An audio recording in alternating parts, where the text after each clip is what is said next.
everybody. Welcome back to Wheels and Tires. I know it's been a long time, and when I launched this channel, I had a feeling like this was going to happen. Like we were going to start off great, and then life was going to intervene, paying the bills, day-to-day life, and sure enough, it did. So we've been gone a few months, but we're finally almost past that. And there's been some changes, so I'd at least like to throw a couple updates out there, let y'all know I'm still alive. First off, like project number one, the 3000 GT. It's off the trailer. That's a plus. And there was actually some other big news about this car. I made a video that was right in line with the other ones time-wise. And I never posted it because by the time I got done doing the editing and getting it all put together, I kind of felt like, gosh, it's kind of out of date because it had been 2 weeks since I actually made the videos. Little did I know that, it'd be 4 or 5 months before I ever got to come back. Otherwise, I would have just gone ahead and posted it. But there's some good stuff that happened with this car. And it's really funny because I'm not a gambler. The only bet I would ever make is that I'm going to lose all the rest of the bets. It's pretty standard. I'm not a lucky guy. But for once, got pretty lucky. So here's a little clip from that video I never posted, showing you my lucky moment. Here's that.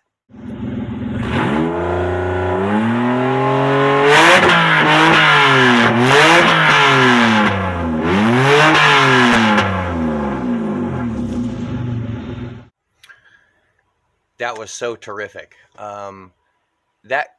This car had been in a tow auction, and like so many of these 3000 GTs and Stealths, I had assumed that the engine was dead. They're very particular about their maintenance. The 60 and 120K maintenance on these cars is super important, and if those are slipped or ignored, odds are you're going to hurt the thing. A lot of people complain about these cars being heavy on the maintenance or too hard to work on, but you have to remember, back in the day, these were $50,000 to $60,000 equivalent sports cars. This wasn't just your average Toyota daily transportation, and so they were a little maintenance intensive. But it's kind of like, who owns a Ferrari and skips oil changes? Kind of the same mentality. But when you skip the maintenance on these cars, almost invariably, the timing belt lets go, valves meet pistons, turn around and walk away. So I had assumed that this car had that exact same scenario. I did not expect the engine to be any good. And when my buddy got it from the tow auction, it didn't come with any keys. So we never even tried to start it. We didn't care because it was a quarter panel donor car. That was all that really mattered about the car. That was what he got it for. So when I dragged it home, of course, went through the trouble of having a key made. The guys in the east office of Curly's Lock in Vancouver hooked me up, banged out some keys for it real quick. Unfortunately, somebody had fiddled with the ignition just enough that the keys wouldn't work. So I had to pull a whole other steering column out of my stash, traded it out, and boom, there you go. The video kind of tells the story after that. So I'm pretty excited.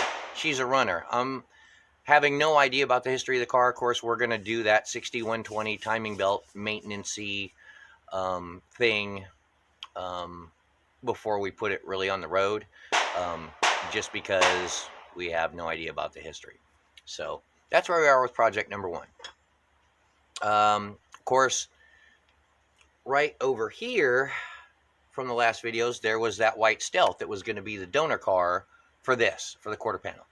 And it is no longer among us. Here, you can see that right here.